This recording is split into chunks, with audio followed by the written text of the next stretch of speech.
करते हैं तो उससे छात्र किसमें कमज़ोर है, कहाँ पर हमारी कमज़ोरी है, वो पता चलता है। और उससे क्या होता है, निष्पक्षता और पारदर्शिता।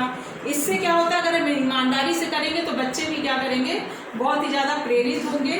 और इसके अलावा हम लोग अपने मोबाइल के थ्रू और ऑनलाइन क्विज, डिजिटल टेस्ट ये सब करा के उनका मूल्यांकन हम उसी के थ्रू कर सकते हैं। फिर उसके अलावा होता है क्लास रूम मैनेजमेंट, जैसे अभी सर ने बताया। तो इसमें बच्चा तभी टिकता है बढ़िया कि अनुशासन एक बना है। कभी कभी होता है हम क्लास से चले गए तो बच्चे शोर कर रहे हैं, मैडम वो चलिए बच्चे शोर कर रहे हैं, मतलब उन लोगों को खुद भी नहीं अच्छा लगता है वो चीज़।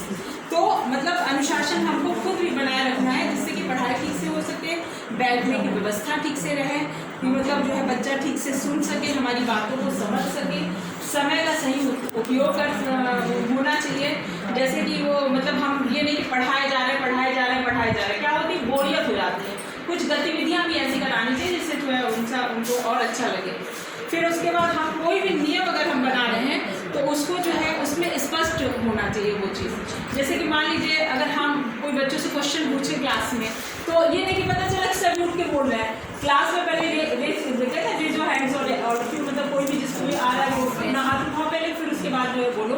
तो वो चीज़ होनी चाहिए, पहले हाथ उठाओ फिर उसको बोलो, समय के साथ होनी चाहिए। फिर उसके बाद बच्चों की भागीदारी, सभी बच्चों की कक्षा में गतिविधियों में शामिल होने के लिए प्रेरित करना, मतलब कि बच्चे कितना पार्टिसिपेट कर रहे हैं, और जो बच्चे पार्टिसिपेट नहीं कर रहे हैं उनको हम लोग को प्रेरित करना चाहिए कि हाँ मतलब ये चीज़ करो। जैसे अभी हम आपको बताएं कि अभी हमारे यहाँ जो रिपोर्ट कार्ड डिस्ट्रीब्यूशन हुआ था, अभी मतलब बच्चों का जो एग्ज़ाम हुआ था, तो हम 2 दिन इतनी मेहनत किए थे, उन लोग को स्टार बनाए थे। शायद आप लोग देखिए होंगे स्टेटस वगैरह पे स्टार बनाए थे। और हर बच्चों को जैसे आउटस्टैंडिंग है, तो जो है ऑलराउंडर है, ऐसे करके उनको टाइटल दिया था हमने। तो कोई बच्चे होते हैं ना ऑलराउंडर होते ही हैं, जब भी होते हैं जैसे एक आध बच्चे ऐसे क्लास में होते हैं कि जब भी बुलाओ तो एक मेरे यहाँ प्रियांशु लड़का है, दिमाग में खाली मुँह में उसी का नाम ही आता है, प्रियांशु जरा ये कर दो, प्रियांशु जरा वो कर दो, तो वही चीज़ आता है। तो वो पढ़ने में भी है, अच्छा भी है।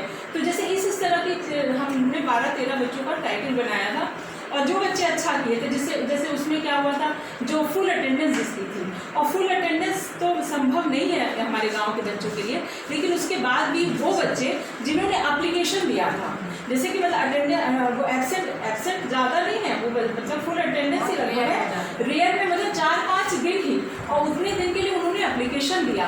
तो ऐसे बच्चों को हमने भी अपनी तरफ से, ये हमारा ही अपना अरेंजमेंट था, हमने उन लोग बच्चों को प्राइज़ दिया, उन बच्चों को भी, और जो फर्स्ट सेकंड थर्ड आए थे, और उन लोगों को जैसे कंसोलेशन प्राइज़ के तौर पे। और जो इसके अलावा जो गतिविधियों में पार्टिसिपेट करते थे, जो no baggage extracurricular activities कराते थे, उसमें भी जो है बच्चों को हमने उन लोगों को भी प्राइज़ की व्यवस्था की थी। हाँ, तो उससे क्या है, आज तक वो बच्चे बैच लगा के आ रहे हैं। हाँ, आज भी वो बच्चे बैच लगा के जब रैंक होल्डर और उसके अलावा जिन लोगों को हमने टाइटल दी, तो कंपटीशन की भावना भी आ रही है। हाँ, वो और उन लोग भी इतना ज़्यादा, मैम जैसे इन लोग वो सैटरडे है, मैम वो लोग कुछ कराएंगे नहीं, कोई एक्टिविटीज़ नहीं कराएंगे एक्टिविटीज़, तो हमें गुस्सा लगा कि तुम लोगों को खाली डांस और इसी समय मन लग रहा है। एक आध बार हमने जो डिबेट कंपटीशन वगैरह कराया था, तो उससे ज़्यादा, उसके बजाय से ज़्यादा जो है ये जो नाटक वाटक होता है उसमें ज़्यादा पार्टिसिपेट करना चाहते हैं बच्चे।